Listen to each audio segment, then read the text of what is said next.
j'ai entendu parler de monnaie alternative déjà depuis plusieurs années. J'ai fait partie des colibris, donc je me suis intéressée à plein de nouveaux systèmes à mettre en place. Et ce qui m'intéresse, c'est de voir, en fait, on avait fait une émission aussi sur l'argent avec Virginie, en partageant notre perception du système argent, comment il pourrait évoluer, est-ce qu'il est encore compatible tel qu'il est aujourd'hui avec le nouveau monde qui est en train d'émerger, quoi. Comment est-ce qu'on peut le transformer au travers de nos prises de conscience et de certaines concrétisations dès aujourd'hui. Et je pense que la June, ça doit faire partie de ça. Mais Ouais, je connais pas. Donc peut-être que toi, tu peux me présenter ce que tu as capté, ressenti et comment ça se matérialise, vraiment comment ça rentre dans le monde d'aujourd'hui, comment on peut l'utiliser concrètement. alors moi j'ai un peu un chemin pareil, c'est-à-dire j'ai réfléchi et comme je dis travaillé sur cette question de l'argent et je me suis pas mal interrogée les dernières années sur comment est-ce qu'on peut faire société sans être centré sur la valeur argent et comment est-ce qu'on peut faire société quand on n'est pas centré sur la valeur travail. Donc ça m'a amené à déconstruire et à pousser un peu loin le bouchon. Avec des entrées à la fois philosophiques, évidemment économiques, mais aussi sociologiques, mais aussi psychologiques, bon, etc. Et dans la matière, eh bien, ça a eu des effets. C'est-à-dire, j'ai pris un certain recul avec cette valeur argent et cette valeur travail, jusqu'à arrêter d'ailleurs de travailler de manière classique. J'ai rencontré la monnaie locale dans le cadre de la transition écologique, puisque c'est très, très, très présent dans ces milieux-là. Et j'aimais beaucoup cette notion de monnaie locale pour pouvoir réactualiser l'économie locale.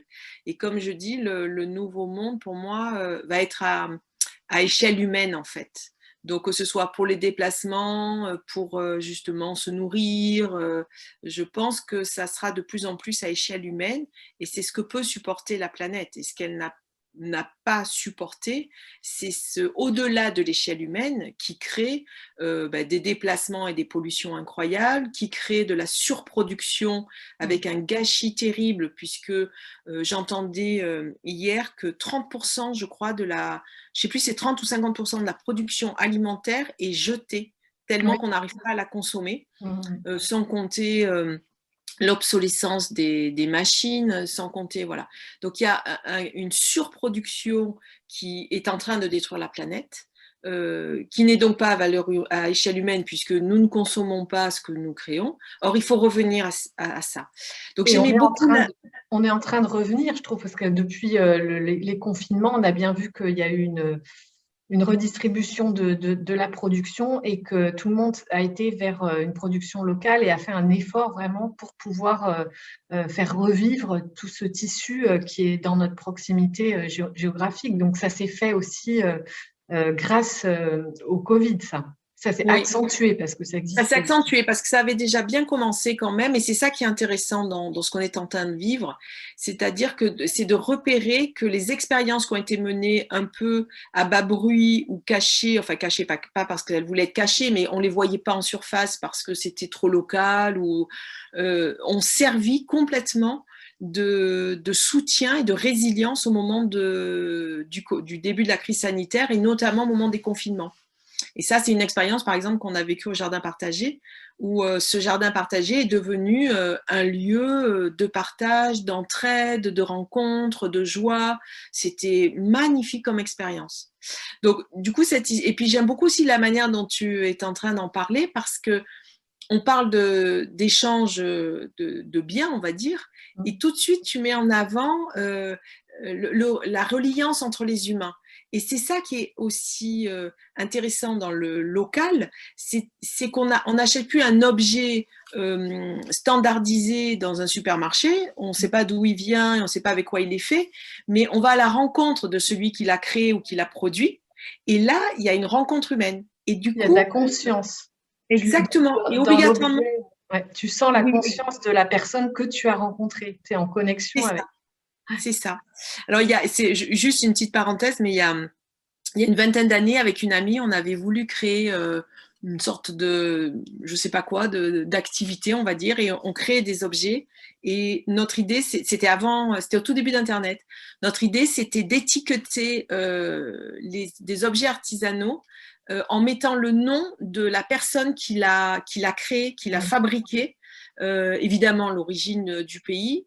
Et pour nous, on voulait inverser la chose, c'est-à-dire au lieu d'avoir un objet connu créé par une personne qui n'est pas validée justement dans sa valeur d'être, à ce moment-là, c'était mettre en avant la personne qui est le créateur ou la créatrice de l'objet en question qu'on voulait.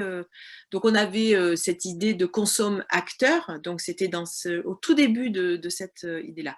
Donc, la monnaie locale, je trouve qu'elle rentre là. Dans ce dispositif et il y a beaucoup d'expériences qui sont menées maintenant et les personnes s'entraînent à utiliser cette monnaie locale.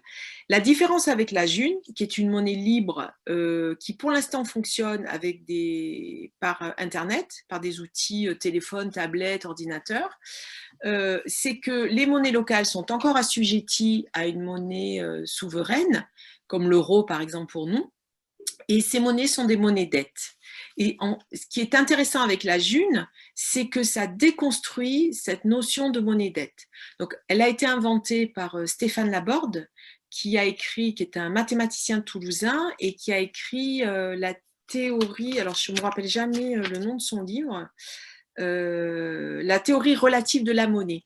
On pourra mettre des liens, si tu es d'accord, sous la vidéo. Son bouquin est accessible de manière gratuitement. Il a mis ça gratuitement sur la toile. Il faut comprendre, de toute façon, dans ce monde de la June, il y a du bénévolat et de la gratuité à tous les niveaux. Ça, c'est vraiment formidable et c'est aussi une expérience de solidarité très puissante, je trouve. C'est important, c'est ça qui tisse et qui met plus de conscience. Et c'est exactement ce qui était ressorti de l'entretien qu'on avait eu à propos de l'argent avec Virginie. Elle appelle ça le service d'autrui.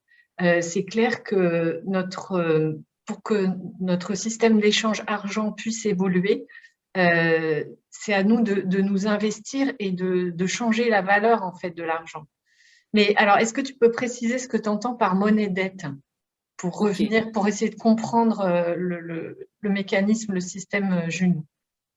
Alors, la création monétaire actuellement, elle est faite d'abord par les banques, banques centrales et banques privées, et elle fonctionne sur la dette. C'est-à-dire que pour créer de la monnaie, il faut qu'un particulier aille auprès d'un banquier, demande une somme d'argent avec intérêt, et à ce moment-là seulement, le banquier crée en fait la ligne monétaire correspondant à ce montant. Ensuite, la personne rembourse son crédit, rembourse cette création monétaire, plus les intérêts. Et à la fin de cette situation, le banquier raye la ligne. C'est-à-dire qu'en fait, c'est supprimé. Donc, il faut comprendre qu'actuellement, la création monétaire n'est qu'une écriture comptable. C'est-à-dire qu'elle n'est plus du tout adossée à la valeur or. Donc, ce n'est pas parce qu'il y a un avoir or qu'il y a un certain nombre de monnaies. C'est plus du tout comme ça que ça fonctionne. C'est virtuel. Alors, c'est devenu virtuel, mais c'est même pas virtuel en fait. En fait, ça n'existe pas. C'est ça qui est absolument incroyable de comprendre, c'est ça. C'est que c'est juste une parole qui est donnée. C'est très surprenant. Enfin, moi, j'ai encore du mal, j'avoue, à la fois je le comprends, mais j'ai tellement intégré la notion d'argent qu'il faut vraiment avoir un billet à la main pour avoir de l'argent. En fait, tout ça n'est qu'une histoire de contrat social, c'est-à-dire le jour et de croyance.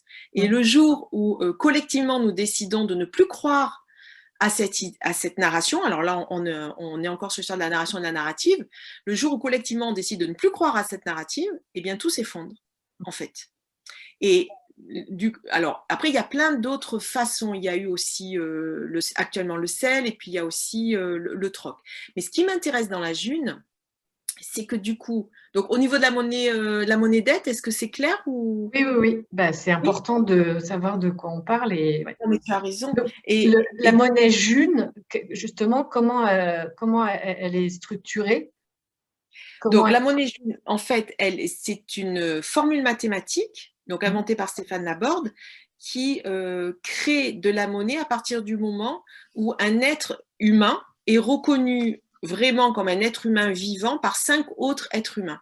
Ça permet de créer la toile de confiance. Et c'est seulement parce qu'on est un être humain qu'on crée de la monnaie. Donc, on ne peut pas faire de jeu d'écriture, ça n'est plus possible. Associé à cette june, il y a ce qu'on appelle le DU, qui est le dividende universel, qui est justement la création monétaire. C'est-à-dire qu'à partir du moment où on est reconnu par 5 personnes vivantes qu'on est bien vivant, eh bien, à ce moment-là, on a une création monétaire de 1 DU par jour qui se crée automatiquement. C'est fait par un logiciel qui s'appelle Dunitaire, qui est très peu consommateur d'énergie, contrairement au data center. Donc ça, c'est intéressant de le comprendre aussi. Ils ont utilisé un système de blockchain pour faire fonctionner le système entre les individus. Donc, ils ont vidé tout ce qui était à l'intérieur de la blockchain et ils l'ont rechargé avec la formule mathématique. Après, moi, je ne suis pas du tout calée sur la partie technique. Il faudra là aussi mettre en lien, pour celles et ceux que ça intéresse, il y a des vidéos qui sont très bien faites. On a rencontré d'ailleurs ce week-end l'AMLET, qui est la Monnaie Libre et Transition, qui est une association là aussi de bénévoles, qui accompagne actuellement les groupes locaux. Parce que l'intérêt, c'est de fonctionner évidemment aussi en groupes locaux pour pouvoir faire fonctionner l'économie et du coup pouvoir fonctionner avec des gens qu'on connaît. Donc ce DU, il est réévalué tous les 6 mois. Et il tient en compte parce que le fondement, la valeur, c'est l'égalité, que ce soit de manière transversale, c'est-à-dire tous les humains qui sont égalitaires dans cette création monétaire, mais aussi dans le temps, puisque de génération en génération, l'idée, c'est de maintenir en fait l'égalité de la valeur. Donc cette valeur, elle évolue selon 3 critères, si je me souviens bien. C'est la moyenne d'âge qui est actuellement fixée à 80 ans, c'est la quantité de monnaie qui circule, et je ne voudrais pas dire de bêtises, mais il me semble que c'est le nombre de membres qui utilisent cette monnaie. Voilà. Donc il y a un calcul qui est fait pour équilibrer en permanence la valeur des... Il n'y a plus de fluctuations en fonction de s'il y a une déclaration de guerre ou s'il y a une... C'est beaucoup plus stable et beaucoup plus stable, serein, quoi. La valeur est fixée et elle est fixée de manière égalitaire pour tous. Donc ça, c'est vraiment intéressant. Et du coup, il n'y a plus de spéculation possible. Voilà. Et il n'y a plus de spéculation possible non plus parce que peut être créateur de monnaie seulement un individu. Et quelqu'un qui aurait une entreprise, donc là, l'AMLET travaille beaucoup d'ailleurs pour accompagner les commerçants, les entrepreneurs, pour utiliser la June dans leur fonctionnement. Et ils ont même des réponses au niveau de la fiscalité, au niveau de la comptabilité. Donc ça vaut vraiment le coup d'aller voir. Hop, et du coup, mon idée est partie. Attends, moi je t'en pose une autre. Si demain je veux utiliser la June, par exemple, comment je fais? Alors, l'idée, c'est de se rapprocher d'un groupe local qui promet la June, ou alors d'aller justement sur cette association MLET qui permettra de donner des liens. Il y a des G-marchés qui sont organisés, il y a un forum June qui existe et des réunions où justement les personnes peuvent venir se renseigner, prendre contact avec des junistes qui leur expliquent le fonctionnement pour voir si ça les intéresse ou pas et répondre aux questions et à la compréhension du système. Là, il y a une accélération, comme tout ce qu'on vit en ce moment, hein. Il y a une accélération du nombre de membres, donc c'est un peu... ça se construit, donc comme ça se construit, c'est chouette parce qu'on voit aussi les limites par moment, donc on peut réajuster. Et comme c'est de la co-construction, ils ont décidé que personne dominait l'affaire, c'est-à-dire il n'y a pas d'association, il n'y a pas de... C'est vraiment les individus, les gens qui le souhaitent, qui participent à ça, et c'est cette participation qui fait que la June existe. Voilà. Ensuite, il y a des gens qui sont plus ou moins formés, calés, et qui peuvent renseigner d'autres, mais c'est à titre bénévole, c'est à titre relationnel, et puis c'est cette toile de confiance. Et ça rejoint la vidéo qu'on a fait la dernière fois, où je montrais que les paradigmes du nouveau monde, c'est le fonctionnement en réseau. Et là, clairement, ce qui m'intéressait en fait avec la June, c'est ça, c'est que c'est clairement un outil qui est venu se poser sur une trame de réseau, donc qu'ils ont appelé la toile de confiance. Donc ça, c'est vraiment chouette. Ah oui, je sais ce que je voulais dire, c'est important pour les entreprises et les commerçants, c'est qu'une entreprise ou un commerçant ne peut pas créer de la monnaie. Il peut ouvrir ce qu'on appelle un compte portefeuille. J'ai envie de dire, c'est comme un porte-monnaie. Et à partir de ce porte-monnaie, eh bien, faire circuler de la June à l'intérieur pour acheter et vendre. Mais par contre, est créateur de monnaie seulement un individu réel reconnu comme monsieur Untel ou madame Untel. Voilà. Donc, et là, on peut avoir un compte qui va créer de la monnaie. Donc ça, c'est intéressant de comprendre. Du coup, par exemple, je suis commerçante, eh bien, je crée un compte en tant que Anne Masson.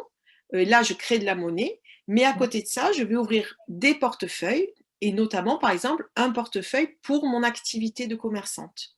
Et là, je vais pouvoir faire circuler de la June. D'accord. Et ce n'est pas ce compte qui va créer de la monnaie. D'où le fait qu'il n'y ait plus de spéculation et qu'il ne peut plus y avoir de captation par un, en fait, qui ne serait plus un humain. D'accord. Donc moi, si je veux, je vais voir, il y a un site pour pouvoir créer ce compte.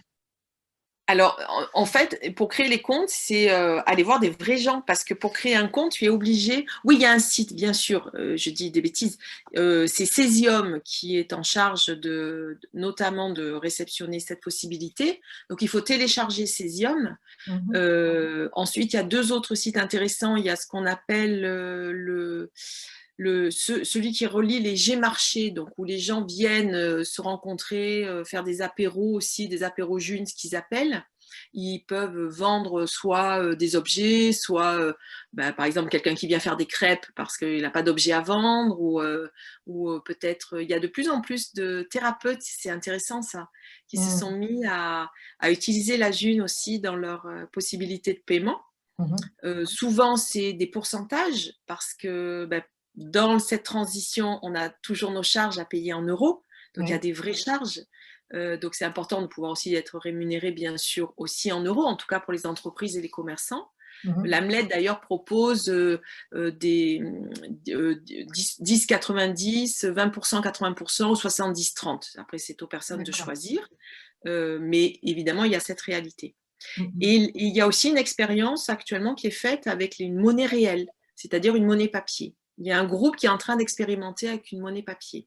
Donc, ils ont créé une correspondance pour la June et on échange des billets ou des pièces. Oui, tout à fait. Voilà. Mais ça, tous ces détails, une fois de plus, moi, je ne suis pas assez calée pour les donner. Et il faudra aller voir. Mais ce qui m'intéressait dans la June, c'est une fois de plus de défaire des paradigmes et surtout de défaire des paradigmes qui nous aliènent, en fait. Et quand certaines personnes reparlent de récupérer… alors là, je suis sur un plan plus spirituel, notre souveraineté, par exemple, ou la conscience de notre être, et surtout la responsabilité de notre être. Pour ça, il faut commencer à se désaliéner des systèmes. Et la crise sanitaire, elle pourrait être vécue, je trouve, en tout cas, on pourrait la lire comme une proposition de défaire tout ce qui nous aliène. Et finalement, là aussi, par rapport à l'éducation ou à la santé, finalement, on avait cette grande chance d'avoir accès à des services publics gratuits et d'avoir des niveaux d'éducation, de soins intéressants et importants. Aujourd'hui, de toute façon, tout est privatisé et donc on voit bien la dégradation qui est faite tant sur le plan santé que sur le plan éducation. Et ça nous amène du coup à inventer d'autres manières de pouvoir vivre ça sans être aliéné à des systèmes qui sont encore pris dans le pouvoir de l'argent. Et du coup, la June, ça vient apporter cette possibilité d'exercice, d'entraînement.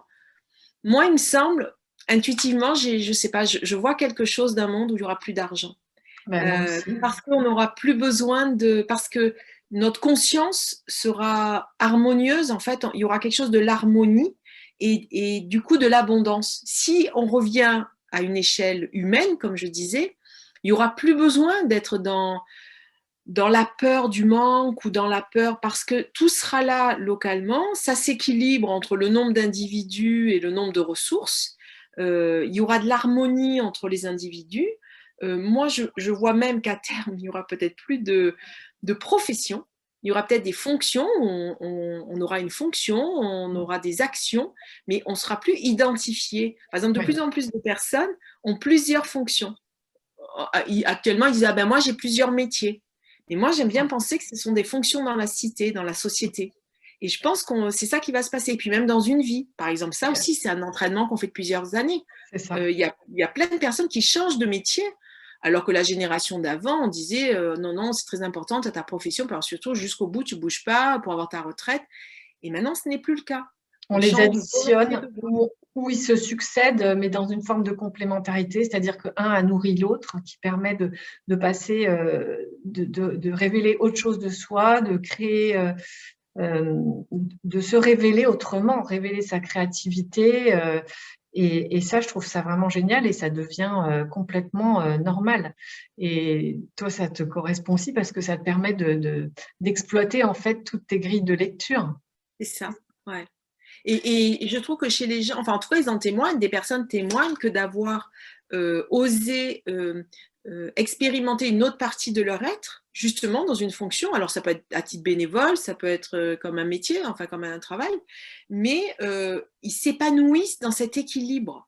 Il y a des personnes qui seront plus épanouies avec une seule trame d'activité, et il y a d'autres personnes qui seront plus épanouies parce qu'ils ont besoin de faire vivre plusieurs parties. Et c'est ça, je pense qu'on va vers ça de plus en plus. Eh ben, je crois que c'est inévitable et puis c'est déjà comme ça.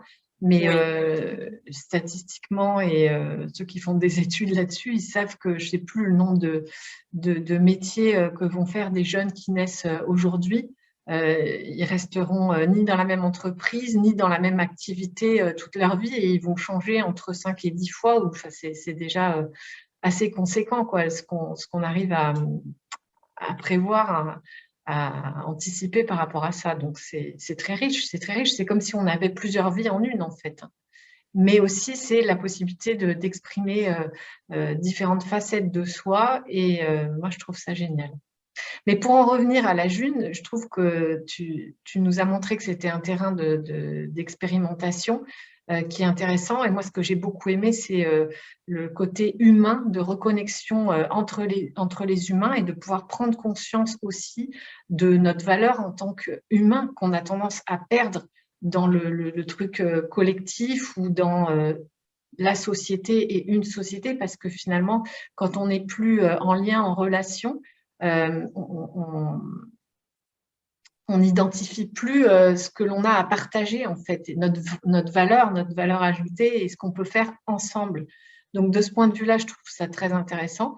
Et je ne sais plus ce que tu as employé comme terme pour dire que c'était aussi une façon de recentrer les choses, parce que dans la société, on a vu qu'on avait été, nous, en France et dans d'autres pays, mais il y a beaucoup de choses qui sont gratuites ou d'accès gratuit, comme la santé, qui l'est de moins en moins, mais quand même, il y a ça en France, l'hôpital, et puis des aides, des subventions, etc. Mais on voit que dans ce système de gratuité, il y a aussi beaucoup d'abus, il y a beaucoup de gâchis, il y a beaucoup d'excès. Et en France aussi, particularité de la France, on fait l'expérience du système privé, où là, finalement, on n'est que dans la recherche de rentabilité, de retour sur investissement, de marge. Et c'est ce qui déshumanise et c'est ce qui tue aussi, hein, parce que trop d'excès dans ce système-là, c'est pas possible. Et on voit bien qu'on est en train de chercher un équilibre là-dedans, et ça a été illustré par les scandales qu'il y a eu récemment là, dans les EHPAD en France, des sociétés qui sont devenues des gestions privées, qui sont basées donc, sur la marge et la rentabilité, mais dans un excès absolument ignoble, puisque ce qui a été révélé, si c'est vrai, est vraiment, ça dépasse tout ce qu'on peut imaginer, je trouve. Donc, ça fait partie des révélations, des prises de conscience qui nous amènent à trouver un juste équilibre entre le secteur privé, une exploitation abusive, et le tout gratuit, déresponsabiliser et où je peux abuser du système aussi, tu vois. Et ça passe par la responsabilisation pour moi. Et c'est en fonctionnant ou en faisant une expérience avec une monnaie comme la June que l'on peut retrouver sa responsabilité, son intégrité et bien identifier ses valeurs et qu'est-ce qui fait croître, qu'est-ce qui fait prospérer Il y a moi et aussi, l'ensemble. ce que je voulais rajouter aussi, du coup, en t'écoutant, c'est que la June, je vais dire la June, elle permet d'y aller avec de la joie, justement. Parce que comme on n'est plus dans la peur du manque, de cet argent qu'on n'a pas, et comment est-ce qu'on va placer notre argent, et si on nous prenait notre argent sur les comptes, parce qu'on n'arrête pas d'entendre ça actuellement. Et donc cette angoisse, du coup, ça libère complètement. Parce qu'en fait, on joue à la marchande avec la June, mais on joue à la marchande avec les copains. C'est-à-dire que du coup, il y a des vrais gens avec qui on peut jouer à la marchande. Et j'aime beaucoup cette idée. Et là encore, ça rejoint ce qu'on se dit souvent, c'est ces expérimentations, elles sont efficaces aussi quand on joue, quand on est dans ce jeu-là. L'autre chose que je voulais rajouter, c'est par rapport à cet exemple de la gratuité des soins, il me semble que le système qui est en train de s'effondrer, parce que réellement c'est un système qui s'effondre, c'est le système qui gère la maladie. C'est-à-dire, je rappelle toujours qu'historiquement, quand même, nous appelions ça la sécurité sociale. C'est comme ça qu'elle a été créée. C'était une sécurité et c'était social, c'est-à-dire pour la société, enfin tous les humains qui font partie d'une société. Et je ne crois pas me tromper, mais il me semble que c'est sous Sarkozy que nous sommes passés de la sécurité sociale à l'assurance maladie. Et mine de rien, ce changement de paradigme, ce changement de mot, change tout. C'est-à-dire qu'on n'est plus du tout dans la même focalisation et on s'est mis à se focaliser sur les maladies.